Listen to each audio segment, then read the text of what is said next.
Karen claimed to be a tech expert to return a watch staff showed her abuse logs. She left in shame. Karen stormed into tech trend innovations, her heels clicking like gunfire on the polished floor. The smartwatch on her wrist, a sleek, $600 model, glinted under the store's bright lights.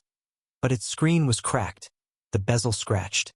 She slapped it onto the counter, her voice slicing through the hum of customer chatter. "This is defective. I demand a refund. Now."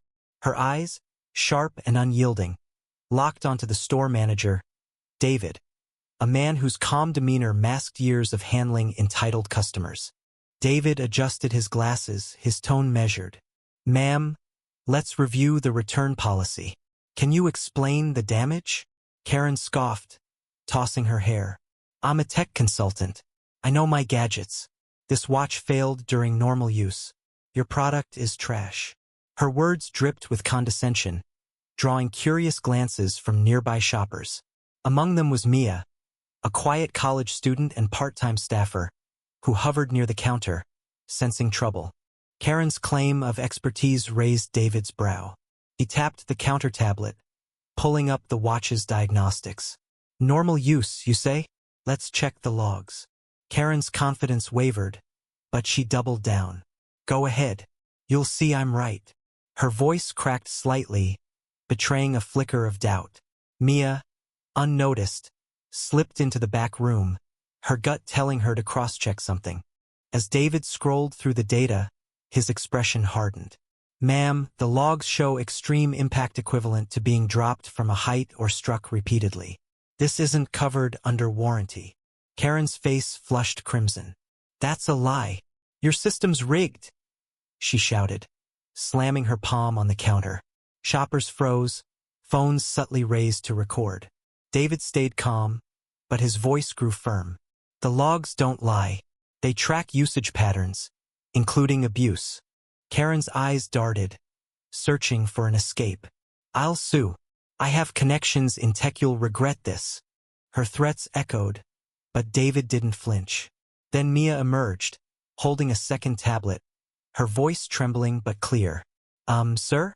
I checked the store's security footage. It's relevant." David nodded, and Mia tapped the screen, projecting grainy video onto a nearby display.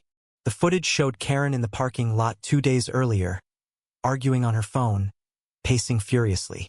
In a fit of rage, she hurled the watch to the ground, stomping it twice before picking it up, cursing. Gasps rippled through the crowd. Karen's jaw dropped, her bravado crumbling. "That's edited.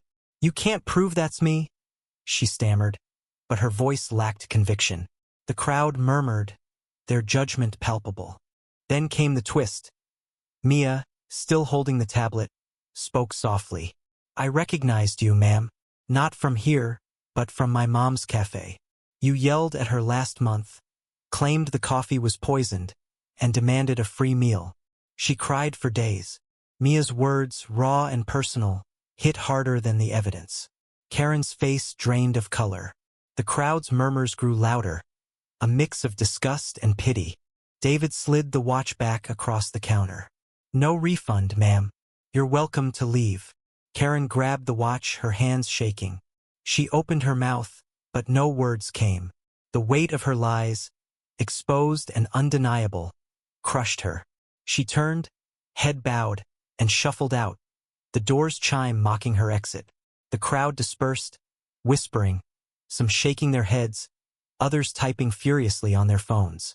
Mia lingered, her eyes on the wooden clipboard where she'd scribbled the note. "Trust is fragile. Can lies outsmart truth?" David patted her shoulder. "You did good, kid." But Mia didn't smile. She thought of her mom, of the countless Karens who wielded lies like weapons, and wondered how many more were out there. Karen's shame was fleeting. She'd likely spin a new story elsewhere. But for those in the store, the moment lingered, a stark reminder of truth's quiet power. The watch, now a symbol of her deceit, sat discarded in her purse, its cracked screen reflecting a deeper fracture. The cost of arrogance in a world that sees all. What do you think? Does justice always catch up?